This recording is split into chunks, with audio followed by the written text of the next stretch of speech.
Okay, well, good morning. Glad you all survived the evening. Hope you had a good time at dinner last night and learned a little something about Vaseline glass.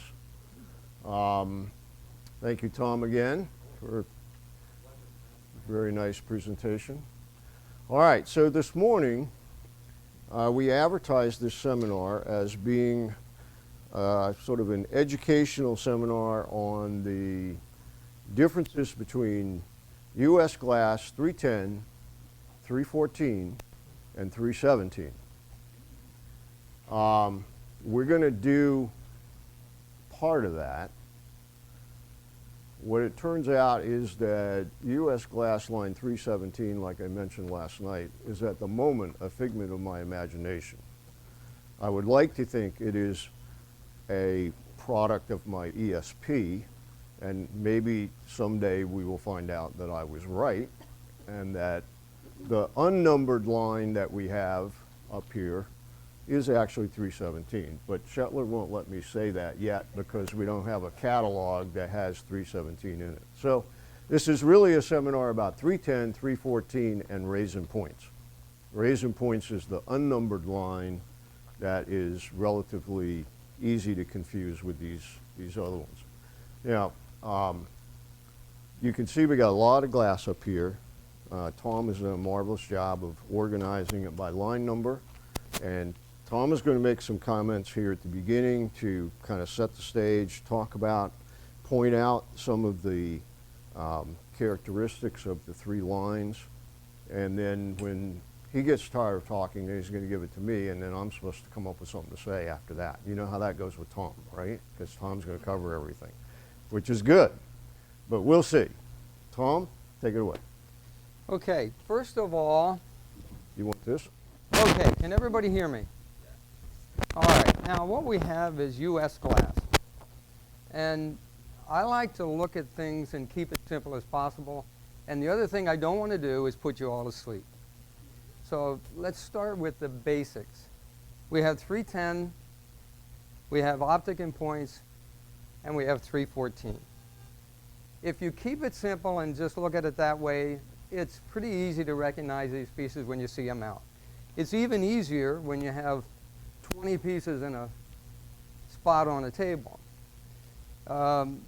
Basically on the 310 you have rays on the outside of the piece, sometimes going down to the base, 4 or 6, 3 basic colors, pink, green, and blue, topaz, and you have these candlesticks, which we've always called 310s also. Then you have the optic and points in this grouping here. Again, similar colors, except you have the amber and some of the opaque colors. And you have the 314, which is, again, the optic points, or the optic with no points. And in the 314, there's always four sets of rays on the inside. That being said, we've just covered the entire presentation. I want to thank you all for coming. Let's look at what we have. It's beautiful. But this company, U.S. Glass, actually is a conglomerate of a lot of smaller companies. I like to go back and look at where we are. In 1914, 1916, 1918, you had Northwood, you had Fenton creating tremendous glass, lots of it. And then you had a lot of other smaller companies trying to compete with the big guys. So U.S. Glass was kind of an organization of a lot of smaller companies. And these smaller companies, guess what? They're competing with each other too. So somebody got the good idea that we should get all the small companies together, form U.S. Glass, and produce similar glass, share molds, share education, and share technique, glass designs, and formulas. so we can compete with the big guys. Back in those days, folks, you had to make a living. You had to support the people who worked for the companies. So I see U.S. Glass as a merger, a mixture of a lot of small companies. Along with that, some of these small companies had their own molds, and when U.S. Glass became U.S. Glass, all the molds became the property of U.S. Glass. So they were shared and used. Now, if one company was making optic and points, and another company was making 310, and they decided they wanted to have a line that had a console ball and candlesticks. If they had a very nice console ball with 6 external rays, and they had candlesticks that looked like they went together, I can see the company saying, let's put them together, we're the same company. So there we have some of the confusion with these candlesticks that we've all called, what do we call these? 310s. What did we just say about 310s that has these, what do they have? External and points. Well, let's take a look at one of these candlesticks. Do we see external here? They're smooth. But if you turn it over onto the underside, we see the optic points, optic and points. This looks a lot like optic and points. Cal and I have decided that we agree with that. These are not 310s. We consider these to be now optic and points. Now, I have seen a Celeste blue or a light blue candlestick just like this with the rays on the outside. The outside, running up the outside here. I saw a pair of them one time. I didn't buy them. I probably should have. But that's the only pair I've seen. They looked a lot like these. This, typical Cal Tiffin. Mm-hmm. Typical Tiffin mold. Rays on the outside. For some reason, you rarely find those iridized. You rarely find them in stretch glass. Now here's another set, typical 310 in the typical Tiffin sugar creamer and pickle dish in the light green. This green, very similar to this one. I can see where U.S. Glass and all the smaller companies may have selected certain colors, certain mixtures, and certain designs and put them all together to create lines. Now, here we come along 100 years later, and we try to redefine the lines to fit our logical analysis of what we think they did. I don't think it was that carefully planned. I think they, trying to make a living, trying to sell glass, we get together and say, hey, that looks good, put it with that, and we'll make it over in King. And these look good, we'll make them in Pittsburgh. So the molds were shifted around, and they were all put together, and they made beautiful glass. One of the things that we get into with getting a huge group of glass makers together is we get a lot of variations. From one plant to the next, from one mold to the next, from one color to the next. They're trying to mix glass according to the way they always did it. So you may have a guy at King who's always, his shovels were always piled high, and the guy at Pittsburgh, his shovels were always a little thinner. So when they put this glass together in these different plants, I can easily see where you could get some variation in color. I'd like to talk about that variation in color on the 310, what we call 310 candlesticks, but they are actually the optic and points. We'll start with the Celeste blue or the light blue. How many people have one of these in their collection? Almost everybody. You see these a lot. This one looks just like it, or does it? That's a little, has kind of a strange, darker hue to it. Not quite the same.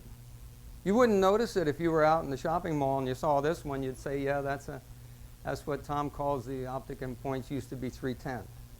You'll all say that every time you see it now. But if you saw this one sitting out there, you'd say, yeah, that's the same one. It's not quite the same. Why did I purchase this set from Bill Crowell? How many people know Bill Crowell? Yeah. We were very fortunate to have Bill Crowell. He was a gem. But he was also very good at picking out the unusual or different things in stretch glass. He had some really unusual things. He traveled a lot, he saw everything, and he knew what to pick up. This particular set has an included black ring around each piece, around the bottom. So that's why I bought them, because I liked them because they were different. So we have the blues and a typical yellow opaque or yellow candlesticks. These are very nice, very, very nice. They look different. These two, I brought these two to show you because this one is heavily iridized on the outside with a frosty look, and this one is smooth, and the iridescence is on the inside. So you're going to find them both ways. Then we have the typical green. I'll pick this one up. This is what these candlesticks normally look like in this color. How many people have this color? U.S. glass candlesticks, like these, the 310. Most people. But this one, if you get them side by side, you can see it's a little darker. This is the mold variations when they were mixing the patterns up. They had different colors. And if we get into the minutia of trying to decide, well, is mine lighter green or darker green, it's going to confuse you. Let's just leave it at that. These are the light green ones. They're all the same. But now wait a minute. This one's a little different. It's aqua. Now we got a problem. I can see us saying, okay, let's go with the greens all the way across the gambit of greens, but once we get to aqua, now we're starting to get into a different animal. This is a different color. And so I ran into Bill Crowell at Harrisburg Farm Show Arena. How many people remember the old Eastern National Glass Show in Harrisburg? It was wonderful. It was huge. After you marched across the cow manure, you got to the big room. Yeah. We got these two from our good buddy, set up at the Harrisburg Farm Show, and I walked up and I said, Bill, what do you got for me? And he said, well, I have these nice candlesticks. And I walked over and looked at them, and that was these. And he said, you ought to buy these. And so I did. How many people have heard that from Bill? Yeah, you ought to buy these. Rare and unusual, yes. Well, he said to us, he said, I've never seen another pair. When Bill Crowell says that, you can bet on it because he's seen about everything. So Sandy and I, we bought these candlesticks, and I've never seen another pair. They are aqua opalescent. This one has the opalescence a little bit at the top here and down the side about halfway. So I won't use him as the example, I'll use this one. Can you see the opalescence in this one? It is completely opal all the way down to the bottom. And it's the only one that I've seen completely opalescent like this one. So if we get the chance, or if any of you find one that's completely opalescent, give Sandy and I a call and we'll mate it up with the other one. So, how many people have seen the aqua opal or have one? Dave Shetlar has one. Do you have a pair, Dave, or one? Pardon? Do you have a pair of the aqua opal? Yeah, and also the bowl. Now, I'm going to say something else here I think is important to say. We as a group, as glass collectors, and especially stretch glass collectors, are very fortunate to have Dave and Renee as mentors and guides through our travel through stretch glass. We are very fortunate to have Dave and Renee's knowledge and experience and observations to rely on. Before we had this, Dave issued a newsletter and he had a page in there that describes everything about 310, 314, optic and points, and the mysterious 317. I read it and learned a lot from it. So I don't think Cal and I would serve you well if we got into what Dave has already written, because he's done it so eloquently and so perfectly.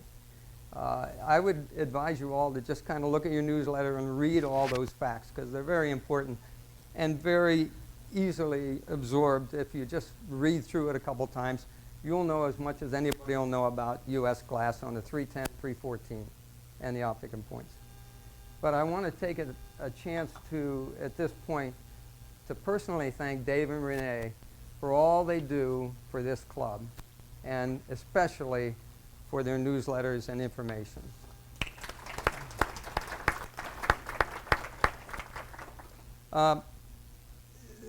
This conglomeration of companies. Yes, Dave. A little observation that's really easy to see on this table. Mm-hmm. To indicate, I agree with you that I think these molds have shipped between these different companies. And look at the true 310 color. You'll see the sort of a celeste blue, the blue. You'll see a pink, Florentine green type, and a topaz. Now look at the candle holders. Do you see those same colors in those candle holders? Have you ever seen a topaz of that candle holder? Have you seen a Florentine green of that candle holder? Have you seen a pink one in that candle holder? Mm-hmm.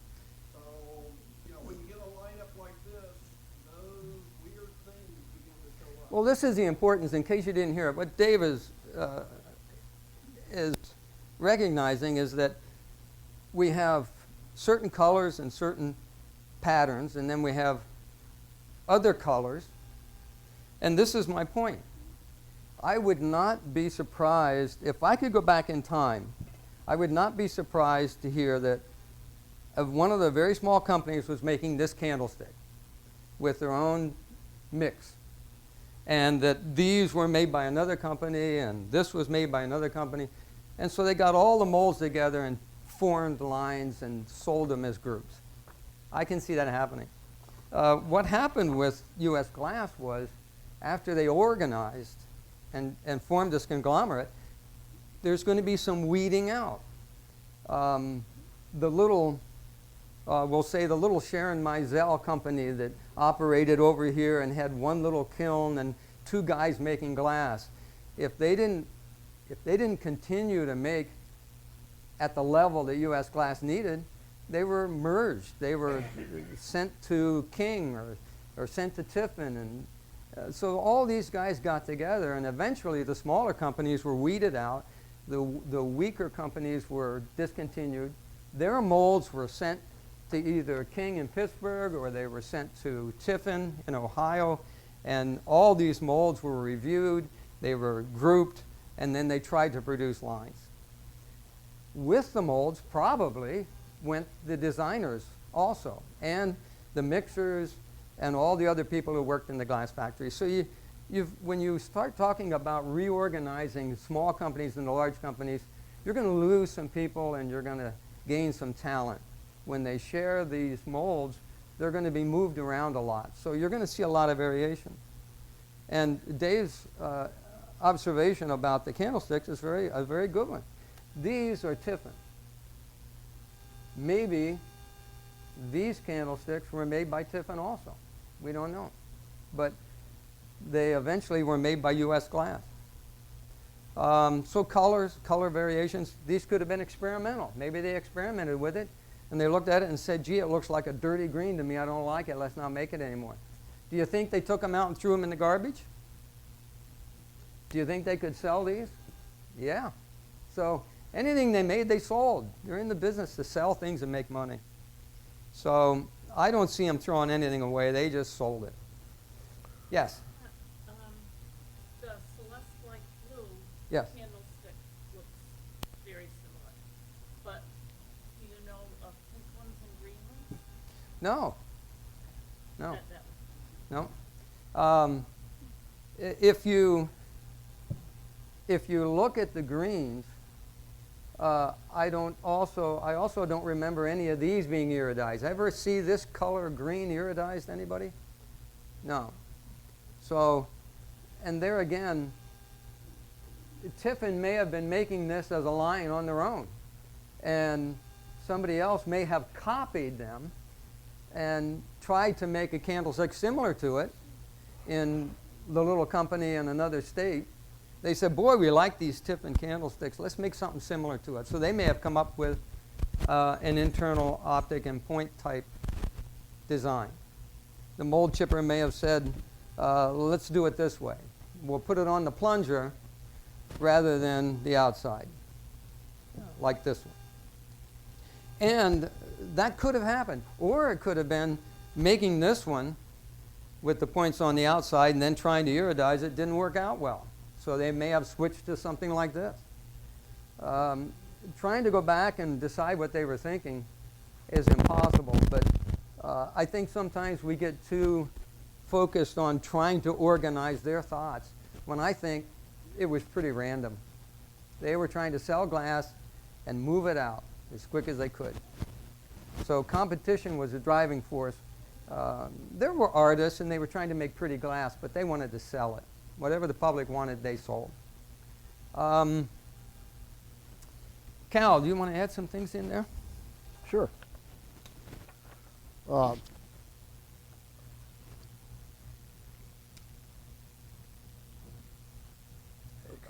You hear me? All right. So I do want to talk a little bit about the characteristics of the three lines. I know Dave covered it very well in the newsletter, but I think sometimes it's easier if you see it and touch it to remember it when you're out on the field. So just keep in mind, as Tom has already pointed out, here your rays come up to the points on the top and the points on the bottom. So remember, 310 has got the points on the top, points on the bottom. Rays go up and down. Now, you know, obviously you can't do that exactly the same when you put it on a center handle server, but they're here. They start down here, they come all the way out. You know, the only thing they could have done is put points on this, but they didn't. They made it round, which makes sense, of course. We do find some unusual colors in this. Crystal is pretty hard to find. This came out of a Jim Seek auction. This is one of those things that you buy based on a picture in the mail or a picture online, and then you wonder what it's actually going to look like when you get it. So, yeah, it's ruby, I guess. It's got some iridescence on it. Is that my phone ringing? Oh, good Lord. Yes. I didn't have Okay. one. I wouldn't call it stretch glass. I brought it to show you the base color of the glass more than the iridescence. But it does have some iridescence on it. You know, Jim was all excited about it. I was all excited about it when I saw it online. And it's an interesting piece to have. Now, Dave was kind enough to bring a couple of the Tiffin books, and we'll put these books out so you can look at them, and we'll actually get them open to the right pages. But they do show these candlesticks in here as the 310 candlesticks. Dave and I and Tom and I talked, as Tom mentioned about, well, are these really rays and points, or are they really 310? I think, I don't often speak for Dave, but I think Dave still thinks these are 310.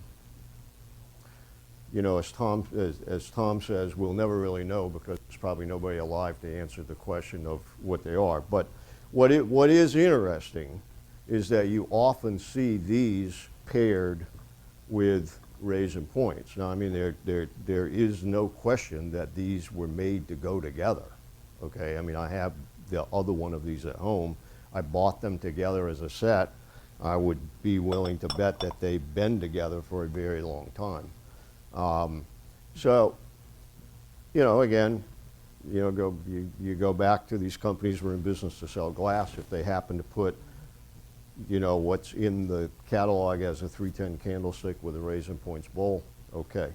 I think Dave also mentioned that in his conversations with Barry Wiggins, that, maybe the reason that we don't have a number for rays and points is maybe it really was just kind of an offshoot of 310. And it does have many of the characteristics of 310, although it does not have the rays on the foot. It has a plain foot. So if you sort of look at this in progression, here is the fanciest of the patterns as far as I'm concerned. Okay, this is in my book the nicest of the patterns. It's got all the business on the foot. It's got everything up top.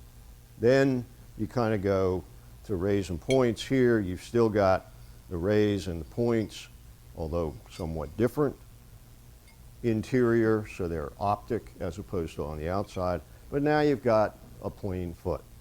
Okay, and then if you carry on to 314, now you've got a round edge up top and a round foot.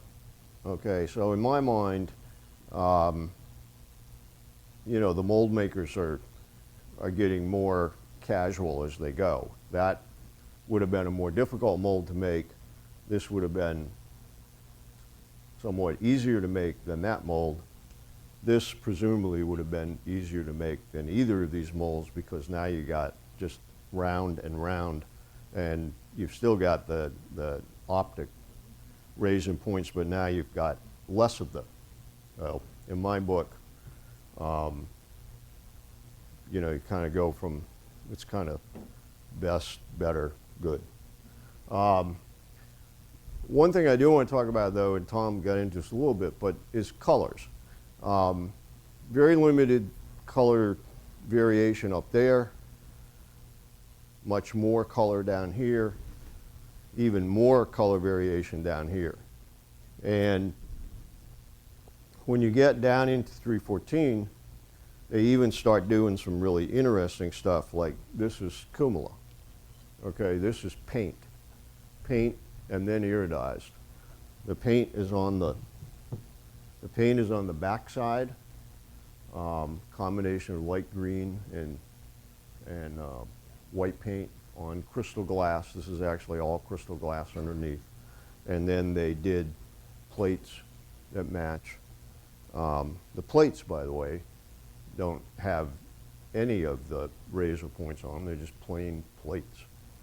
So again, they're mixing things up for us years later. And there's quite a line of cumula. We know of San Handle servers, we know of mayonnaise, we know of a mayonnaise with a mayonnaise ladle that's even in cumula. Couple different size comports. I don't know that we've ever seen a cumula vase. But there's enough of it that you could get a nice little collection of it. So when you're out and you're looking at this, I would say, you know, start at the top and work your way down. If the top has got the raised points all the way out to the top, it's either going to be 310 or it's going to be 314. I'm sorry, it's going to be 310 or raising points. If it doesn't, then you're home free because now you've got 314. And you know, some of you are probably saying, "Who cares?" You know, who cares? I just want to go buy some nice glass. And I used to feel that way actually. I used to come to these. I've been coming to the conventions not as long as Joanne has, but I've been coming for a while.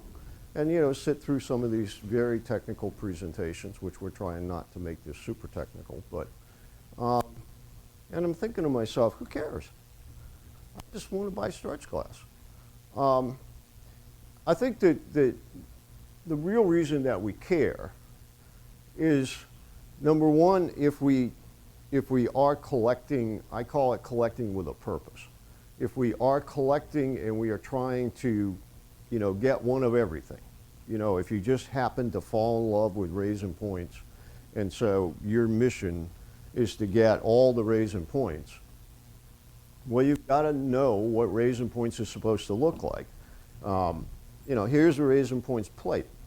Okay, now in this particular case, they did a pretty good job of transferring the design, if you want to call it that, onto the plate. Here's another plate. Well, you know, those are pretty easily recognizable. I don't think that you'll find them very often, by the way. But if you do, you'll recognize them. You wouldn't. Let's do this one. You wouldn't mistake this plate for this plate. First of all, this plate weighs twice as much. This glass is much thicker than this is. Okay, and you just wouldn't mix these two up. Now, what you might do is you might look at them and say, well, I'm not sure which number they are. Okay, and again, there's been a lot of debate as we're developing this pricing tool that Kathy's going to talk about later on about, you know, how important are all these numbers, and you know, are people going to remember these numbers? Are they going to remember the mold numbers? Are they going to remember the line numbers? Well, we finally decided that we're going to use the mold numbers and the line numbers because there is already a segment of the collecting population that is at least aware of the mold numbers and the line numbers, and there are a smaller group of those people who actually have them memorized, okay? And then there's the Shettlers.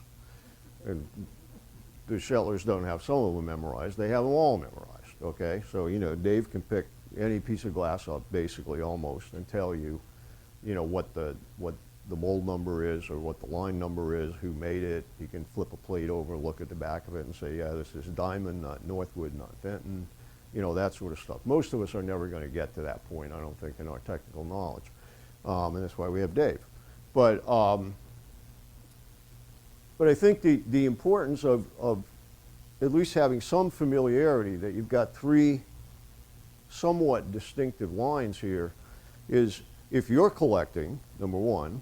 Number two, if you're buying from somebody else, it's helpful if that somebody else knows what they're selling you, especially if you're buying it, you know, over the internet, or God forbid you're buying it over the phone. Then it becomes really important. And of course, if you're selling it. If you're selling it, it's really important that you're describing it correctly so that your buyers know what you have for sale and they will know whether they want to buy it or not.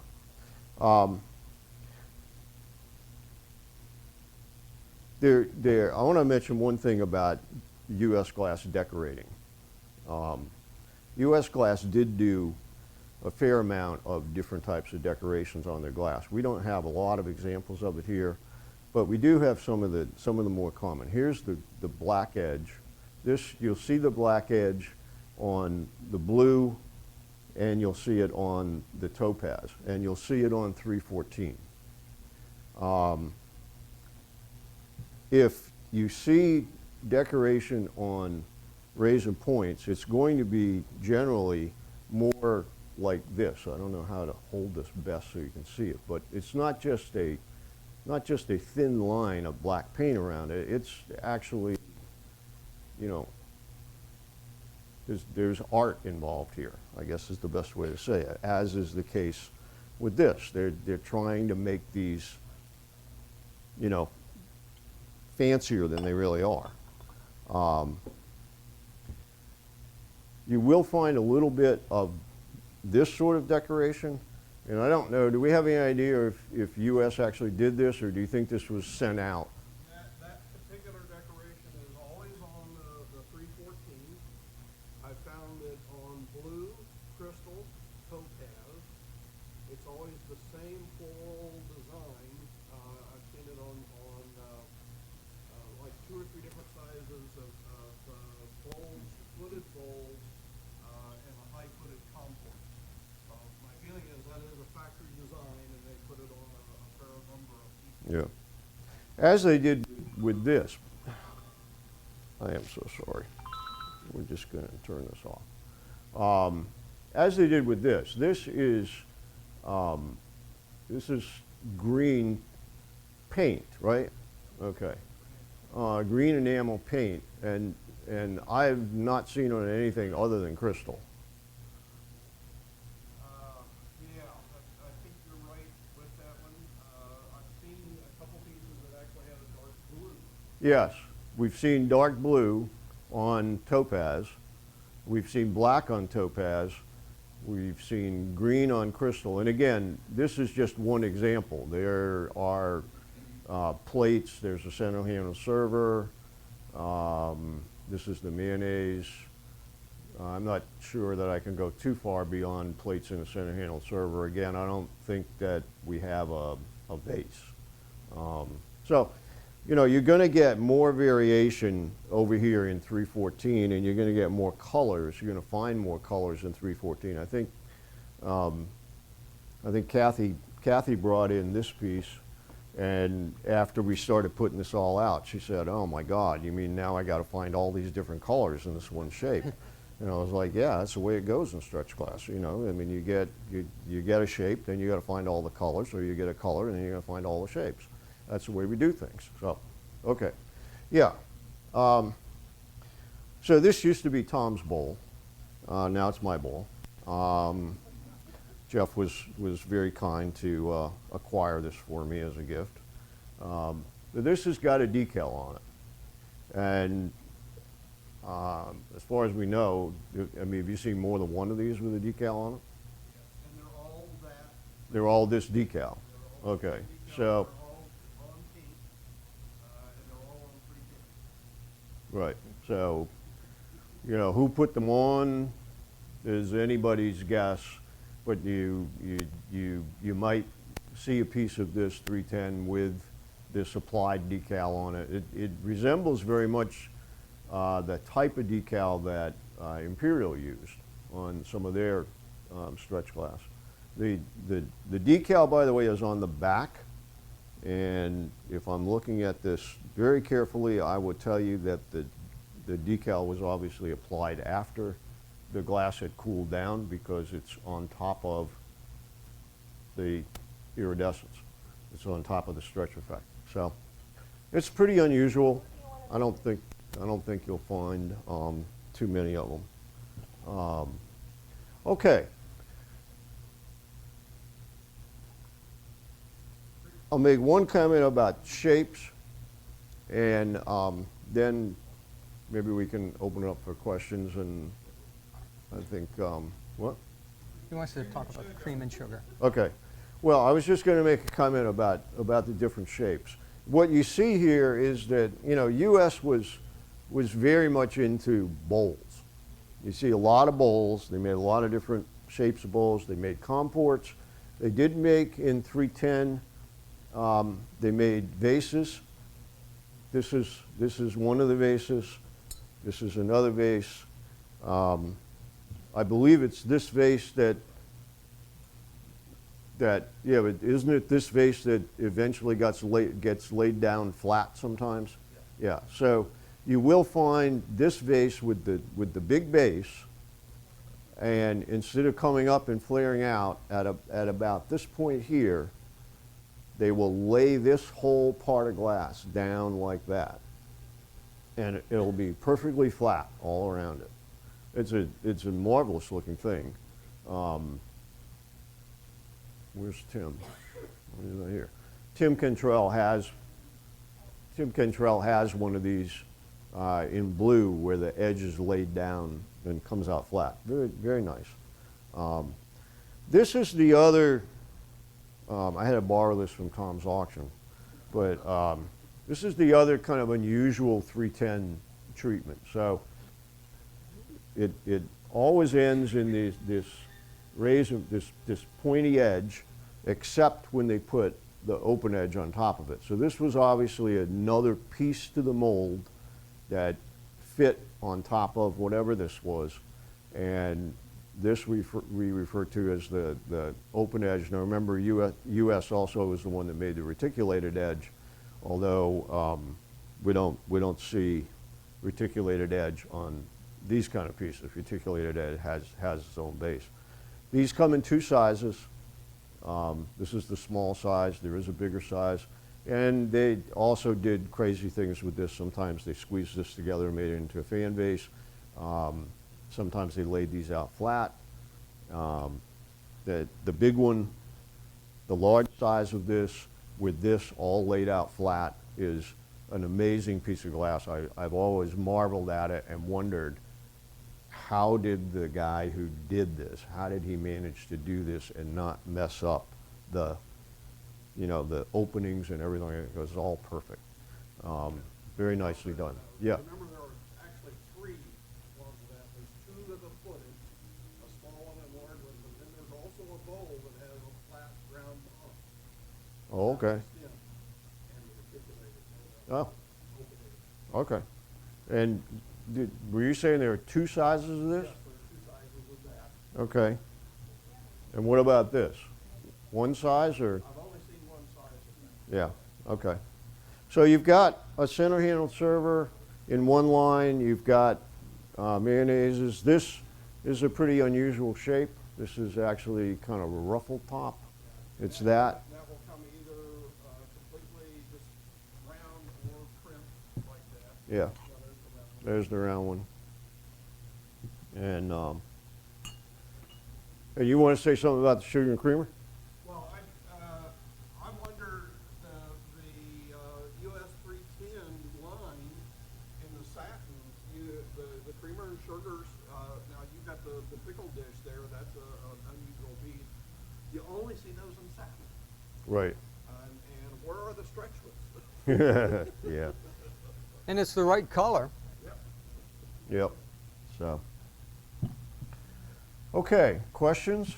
I got some with it. Oh, you got some more you want to talk about? Okay, go ahead. I can. Oh, They here. can hear me. Now, it's interesting that you have all these different shapes, and they're all pulled together by some very similar characteristics, rays and points. So, getting back to what I was saying in the beginning, when you have all these companies coming together, I can see them easily saying, well, company A likes to make these little fancy things here. Let's put rays and points on them and we'll bring them all together. I can see that happening. But every once in a while, you're going to find something that doesn't fit into anything. You're going to look at it and say, that's US glass. And it looks like rays and points, where it looks like 310, but it's not. This is what happens when you find something like this. Looks like, but it isn't. It's got a smooth base. It's got rays on the outside, raised panels. It's got points. It looks optic, but it's not. Everything's on the outside. Looks like a 310, but it's not. It has gold decoration on it. Also has some kind of treatment on the back, some kind of painting. Almost looks like. So you're starting to see some similarities between this piece and this mold and this company, but we don't know who made it. Dave, any idea? I'm pretty sure it's a U.S. glass mold. Yeah.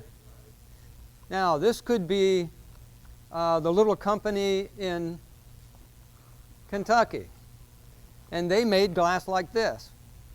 And maybe they never iridized it. Maybe it was never stretched glass, never meant to be. But when they joined a conglomeration, this mold may have been selected and said, well, let's see if we can make it fit or make it look like stretch glass.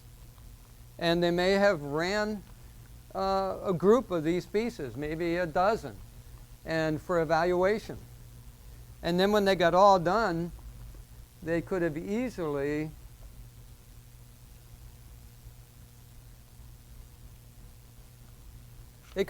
said, we already have one that's almost like that. And the company in Tennessee is making it. And we're going to move it up to Tiffin. Or we're going to move it up to King in Pittsburgh. And they're going to make it. So this glass may have been made as an example or a sample and then decided it didn't work. So what did they do with it? Did they take it out and throw it in the garbage? No, they sold it. And Tom and Sandy found it. And now we get to plague Dave with it. We get to make him think about it. Eventually, somebody may see this in a magazine.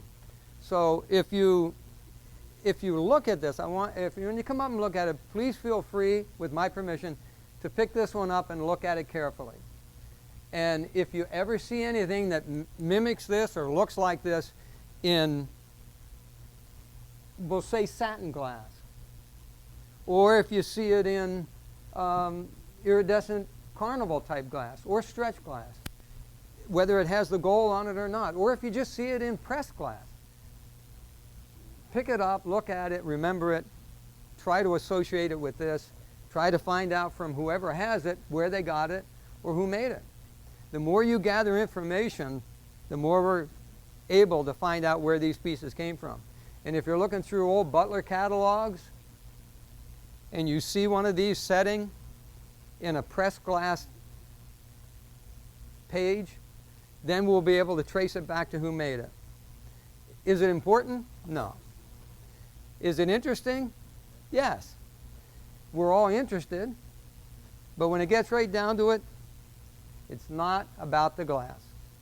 It's about you. I like to end each of my talks with the same thing.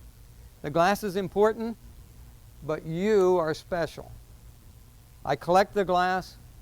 I associate with you.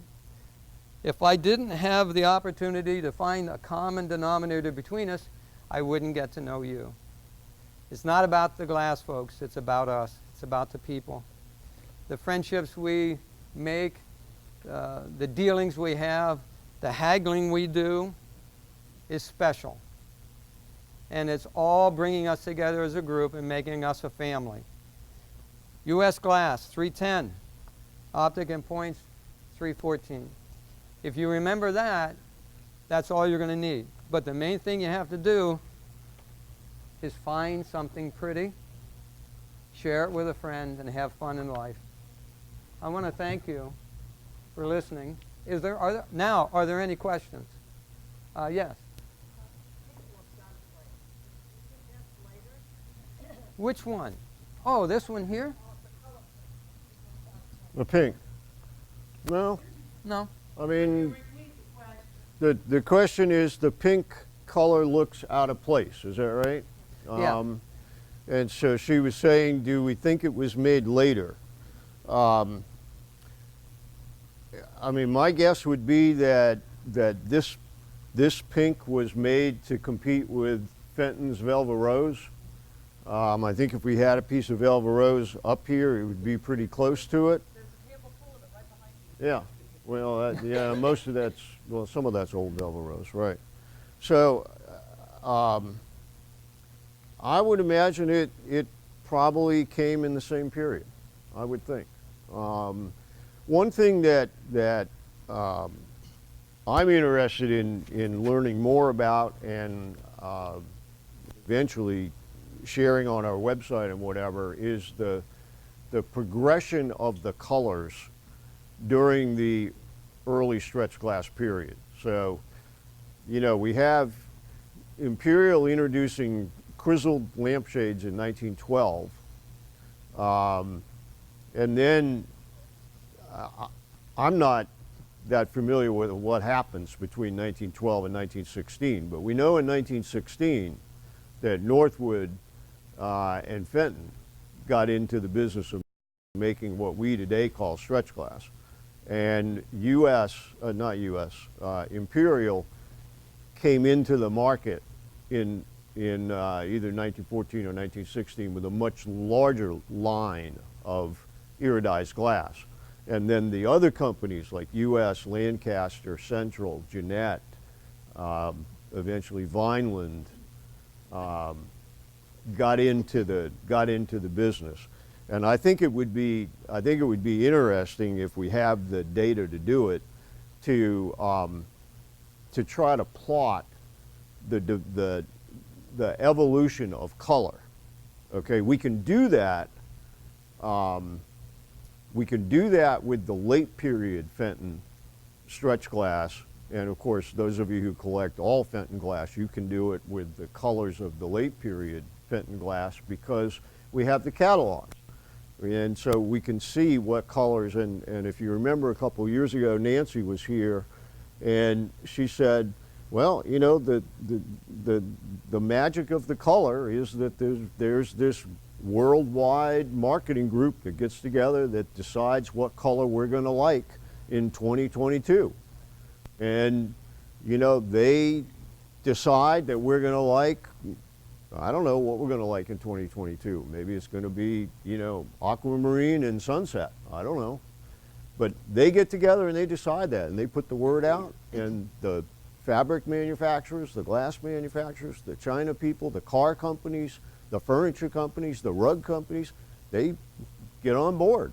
And suddenly, I mean, you see it happen. You see it happen in your local department stores. You go in one day and you've got what I call bold colors. You've got burgundy, cobalt, forest green. You know, you go in 2 years later, you've got aquamarine, pink, powder blue, sage green, you know, all these weird colors. So, anyways. Now, along that line, I've noticed that it goes in cycles. About every 20 years or so, they'll redo, like, you have mill glass, olive green, you know, about every 2 years. They do that with music, they do it a lot. They do it 20, 30 years, they'll recycle this. I thought what you were going to say was what you mentioned to me once, which I think is very interesting. Tim actually did his own little analysis of the colors, and Tim came up with that the last color that most glass companies do before they go out of business is sunset.